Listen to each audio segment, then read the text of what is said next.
مرحبا بكم الناس الكل. اليوم حبيت نعمل معاكم الوصفة نتاع كعك الورقة الزغواني البروفيسيونيل والماهوش الكوميرسيال. الفرينة هنا واللوز يلزمهم مغربلين، السكر المحور زادة. مقادير الكل تلقوها في صندوق الوصف. وتو قيدوا عندكم 200 جرام فرينة كعك ورقة، 80 جرام زبدة ذايبة نوزنوها بعد ما نذوبوها، رشة ملح، 15 جرام ماء عادي، 15 جرام ماء نسري، ونحطهم مع بعض من كل في كل يكونوا 30 جرام. هنا حطيت الزبدة نتاعي ذايبة حيواني مع 200 جرام فرينة، ونخلط من غير ما نجمل بيديا.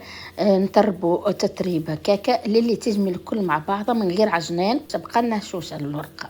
شوفوا كيف نقسموها ما تتشققش ما بين يدينا، ونضيفوا لها الماء النسري او الماء مع بعض مخلطتهم مع رشه ملح، ونصبوا بالتدريج للي تكون عندنا عجينه لينه وطريه ماهيش قاصحه، وظلي او ميم طون تعطينا الضعف في الخدمه. وتو تشوفوا الحركه نتاع اليد في فورمة في كيف نبدا باش نعجنها، ما تكونش عجينه لكن لمان للي ما عادش تتلصق على بلان دو ترافاي. نعطوها حقها في الخدمه. توا دوبه من لمها لمان كما تشوفوا. تبعوني خطوة خطوة وتو باش نبدأ نجمع فيها هكاكا للي نلقاها تلمع وتكون رطبة. وسعوا بالكم فيها شوي، ما تتخدعوش تقولوا راي في الساعة طرت ومعناها هذيك هي. أحيانا تيبس بعدين، أبقوا اجملوا فيها بالطريقة هذه وتعملوا ماء دافي. هذاك عوضنا الماء السخون اللي نغطسوا فيه العجينة. ومعنا ما عملتش لهنا الكولورون خاطر ما نحبوش بواحدة من الناس، وتو تشوفوها كيفاش بالخدمة. وصايي شوفوا النتيجة نتاعها جت ما شاء الله، وشوفوا البيوضة اللي ولت فيها. وبعدين باش تبيض أكثر ليس ورطبة يلزمها تتخدم العجينة بالكدا وترتاح. وتوا جبت اللوز، المكونات نتاعه عملت 100 جرام سكر محور، معاها 200 جرام لوز قد الفرينة قد اللوز، 200 جرام لوز، وعملت 8 مغارف ماء نسري. وبطبيعة الحال انتم وشربان اللوز خاطر كل لوز ونوعه، وتبقوا زادة تجملوا فيه جملان كما تشوفوا هنا باش ما يقر الزيت ما تظلش يابس. كيف تشوفوا طري وما يتشققش، هذيك هي معناها حكر الخدمة نتاعه. وباش نحطوه زادة يرتاح شوية. انا خليت ترتاح العجينة نتاعي ساعة من زمان. للي خدمت اللون نصيحة، العجينة لو الطقس بارد خلوها لبرا، لو سخون ياسر عملوها في الفريجيدير. وصايي باش نحطه في الساشي توا يرتاح شويه ونرجعوا له. تو باش نعمل على البلان دي ترافاي دي بودان كيما تشوفوا على حسب حلان العجينه نتاعي الطول نتاعها. لي بودان عملوهم بلين على الاخر باش ما يقرش الزيت نتاعهم ديما كيما تشوفوا، وما يتفتفش اللوز. كل بودان نحطوه على شيرة كيما شفتوا الخدمة نتاعها بالضبط. تولوا تغطوهم زاده باش ما يجيو الكمش، ونبدو نخدموا خدمتنا الرسمية. شوفوا معناها باريتاب كيفاش تعمل. ارتاحت عجينتي ما شاء الله جت كيما تشوفوا، عطيتني الضوء. تدوا وترجعوا، ما تبقوش تمشوا وتجوا بها ياسر، فهمتوا كيما تشوفوني انا نعمل تو. ويلزم البلان دي ترافاي يبان، شفتوا. وتو باش نطحفها بالطريقة هذيك.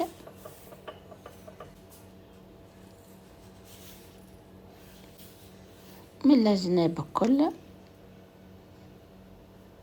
باش نحط البودة متاعي. تهزوا بالسكينة الشفر متاعها الأول باش ما يعطلكمش في الهزان خاطر هي طرية، وحطها ترتاح زادة نفس الشيء تغطوها.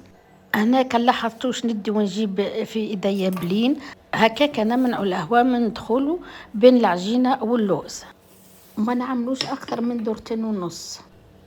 انتم اللي ما تنجمش المرة لو المبتدئة تجيبوا ساشي نتاع خميرة ولا كربونات الصود وتقيسوا بيه كيما باش تشوفوا. بعدين انا باش نوري لكم كيفاش باش نقيس. مرة نقيس بالعين لكن بالعاني باش تشوفوني كيفاش باش نقيس انا المرة الاولى للمبتدئات بطبيعة الحال. وديما كي تفضل لك العجينه نفس الشيء دسيها وباش نولو نخدموا بها في ما بعد يعني. هذه باش نكمل خاطر عملت 200 غرام فرينه عليها 200 غرام لوز، جاني ما شاء الله بالضبط، باش لا يجيك فاضل اللوز لا يجيك فاضل العجينه.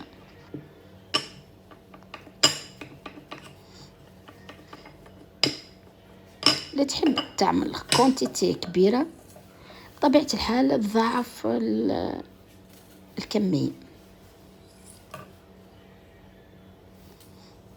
انا هنا مانيش باش نكتفي بخش نتاع لي بودان هذايا اللي تشوفوا فيه، باش نزيد نرقق شوي دوبلاش وباش نقسمه.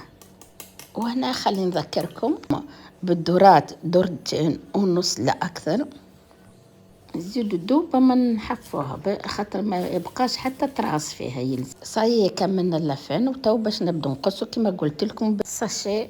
شوفوا كيفاش على كبر الواحد 10 سنتيمتر هذيك، نرقوها شويه بلين كبير ما نخلو حتى تراس فيها وتكون ليس على الاخر.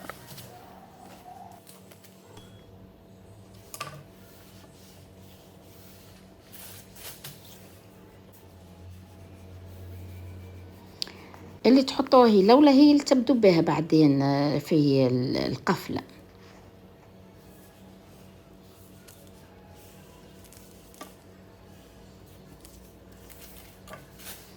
هي كي ظل كونتيتي كبيره ثم اللي شكون يحب العينه ولا عندها من يخدم معاه القفله، وكل واحد يبرم هكايا وواحد يعمل القفله تجي اسهل بياسر راهي،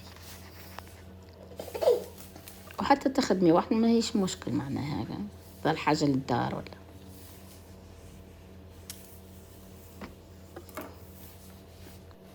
ديما تغطوا ردوا بالكم من الهواء وتو تبعوني مليح باش تشوفوا كيفاش تجي القفله. شوفوا هنا ذوبت شويه زبده وباش نقفل بيه. شوفوا كيفاش شيره برمتها شوي وشيره حليتها بزايد شوي بالعكس معناه. وشوفوا كيفاش القفله تتعمل بسهوله من غير ما تتقوى عليها. وباش نعمل هكا التوبوات ذوكم يزيدوا يتحفنوها ياسر وما تجيش واسعه، بكلهم يجوا وسع واحد في النقطه متاعها.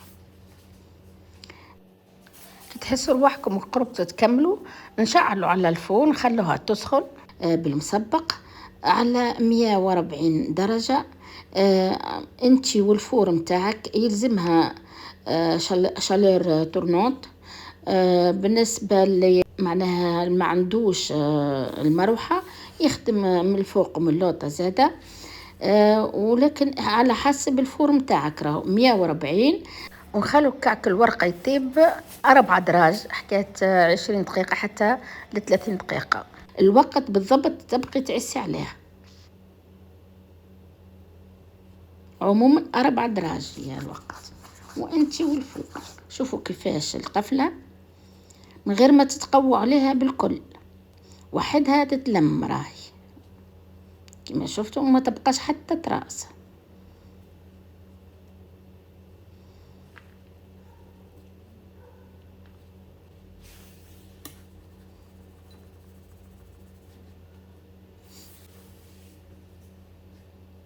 نزيدو كعبة أخرى تشوفوها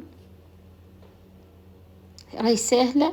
هي بطبيعة الحال بالتجربة تولي ايدك تخف عليها من غير ما تشعري، لكن هذه خدمتها الصحيحة للبروفيسيونيل. راه صايي كملناها وندخلوها للفور. شوفوا ما شاء الله جو 200 غرام راه. شوفوا بيضتها تنبي على خدمتها وهذه طابت. وشوفوا جت ما شاء الله الهشة والريحة ما نقولكمش تاع النسري. ما شاء الله ما شاء الله نودكم ولا شهيكم عرفتكم تجربوها وتجي من أروع ما يمكن. شوفوا كيفاش الهشة وتبارك الله بكلها لوز من داخل مشخشخه تبارك الله نتاع الروح للروح. وراي هذه اللي بروفيسيونيل اللي يقولوا لكم عليها الغالي. هذه لا تقولوا لي لا صوفت لا خزت ولا يبست ولا شيء، هذه قد ما تقعد أشهرة تقعد كما نهارت اللي طيبتها، عكس المغشوشه تكون أقل كاليتي في كل شيء حتى في الزبدة تكون مرقارين. لو عجبتكم الوصفة شيروها تلقوها، وحتى هنا في الفيديو نقول لكم إلى اللقاء.